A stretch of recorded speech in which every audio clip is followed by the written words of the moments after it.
And while the stakes are large, it's important as we set foot onto the Rift to remember how both teams got here.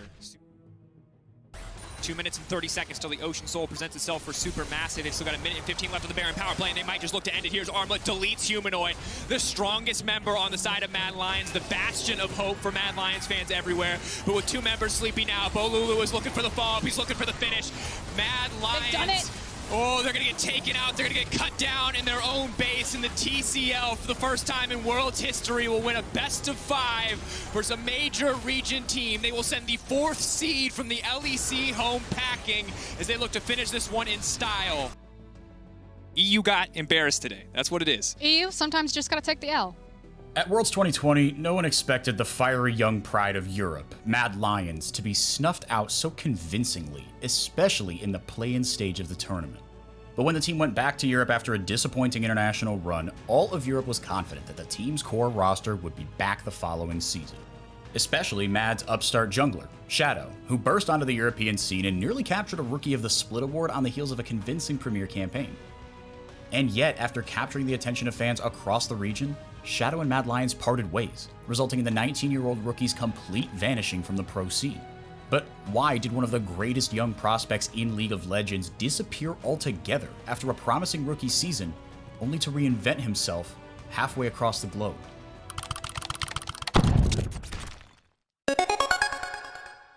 Born in Milan, Italy to Chinese parents, Zhicheng Shad0w grew confident enough of his skills that he ditched school at the age of 16 to pursue League of Legends professionally.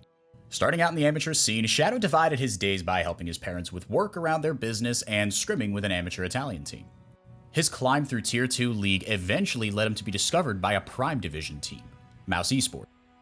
However, the German organization was not the only one laying eyes on the rookie. Before committing to an ERL team, Shad0w was scouted by the mainstay LPL org Edward Gaming, under the promise of developing his potential alongside seasoned players and a veteran coaching staff of the highest level. From what I understood about his time on EDG is that he really struggled to adapt to the whole atmosphere. And I think he had, through going to a lot of European teams, which tend to be a bit more,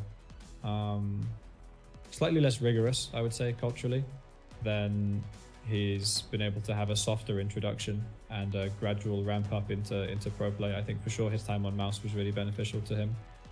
For like building confidence and building his skills as a player. And then on Mad, I think he learned a lot about how a good team works and how to be a good teammate, and also about his own strengths and weaknesses. However, the pressure of joining a team with a strict schedule and training pushed him away from playing in China.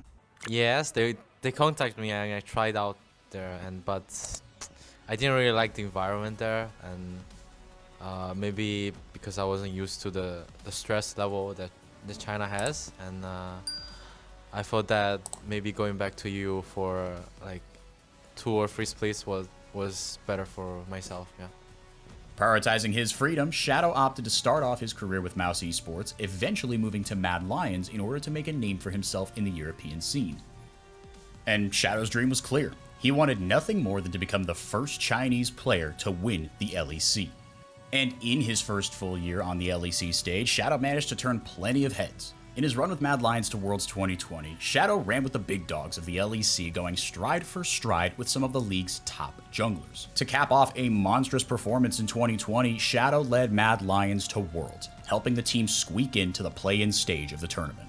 But at Worlds 2020, things did not go according to plan for Mad Lions. The team struggled to gather momentum throughout the play-in stage, and the success they found on the domestic stage failed to translate over into international play. Mad Lions' loss to Supermassive Esports of the TCL marked the first time in the history of professional league that a team from a major region lost a best-of-5 match to a minor region representative. Worlds was for sure a difficult experience for a lot of us, and Shad0w for sure had quite a rough time when it came to adapting to the World's meta. I think there were a lot of things that were very difficult for him at the time, especially the quarantine, I think hurt a lot of our players because they were very young and very inexperienced at the time, you know, for Shad0w, for Kazi, for Kaiser. It was a really different experience, and I think there were a lot of things that had been going wrong for a while that kind of fell apart for us collectively at Worlds. Perhaps the most head-scratching move of all came during the offseason, however, when Mad Lions elected to partially rebuild its roster, leaving Shad0w in the rearview mirror. Reason that we decided to make roster changes coming into 2021 was because we felt we didn't have the most well-balanced roster when it came to number one, flexibility and adaptability, and number two, our communication system, like our shot calling hierarchy, if that's what you want to call it. Because we had a lot of players who were very, very good at being decisive in a reactive manner, but not that many players that were incredibly good at long-term planning. And long-term planning was a big issue for us throughout 2020 that we really struggled with. And we felt that we needed a jungler who could contribute to that more than Shad0w was currently doing. And I would say Shad0w is a really, really decisive player, and he's not incapable of shot calling, certainly. But he's more of a reactive player than a proactive player when it comes to long-term planning, I would say.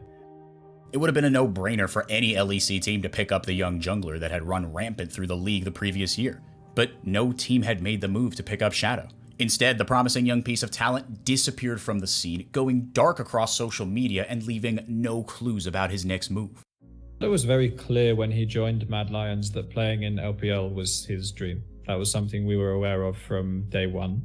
So it was certainly not a surprise, and it was something that we had already considered. You know, when Shad0w got the summer split all pro team, the first team spot in the regular season. At that point, we were already thinking, well, there are probably some LPL teams that are looking at this guy, because he was very clear about his intentions. After mysteriously vanishing from not just the LEC, but the professional league scene altogether, Shad0w reemerged to remake himself in an entirely different region. Pause it now, bans Hex Flash. That was something. Yeah. Hey, LGD starting it off. Shad0w actually running in. The equalizer on top though, but the solar flare, it finally hits from Mark, but where's the follow-up damage? Kramer's throwing away missing shot. There's Cube just goes in for the searing charge, and Griefs. Now Rare Adam don't have their frontliners. iBoy hits into the backline, but Fofo has joined in the play. He's got the Heartbreaker down. The young star joined the LPL's LGD Gaming halfway through the 2021 season, ready to make a second half push for the Legacy organization's second straight run to the World Championship. Well, because they have a lot of experienced players, and they can help me grow, be more complete as a jungler, which needs a lot of experience, and they can help me a lot with it. Yeah. Shad0w is a dichotomous player. In some ways, he represents the middle ground between the LEC and the LPL, a dual citizen of both China and Europe who has found ways to impress fans of both regions at an incredibly young age.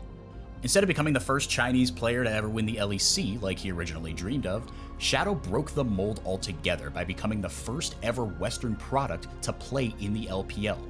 Ever. In a full circle type move, Shad0w has found himself in the league where he nearly went to in the first place.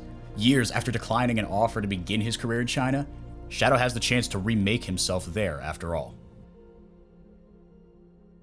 Thanks for watching. For more gaming-related content, subscribe to the Esports YouTube channel to stay up to date.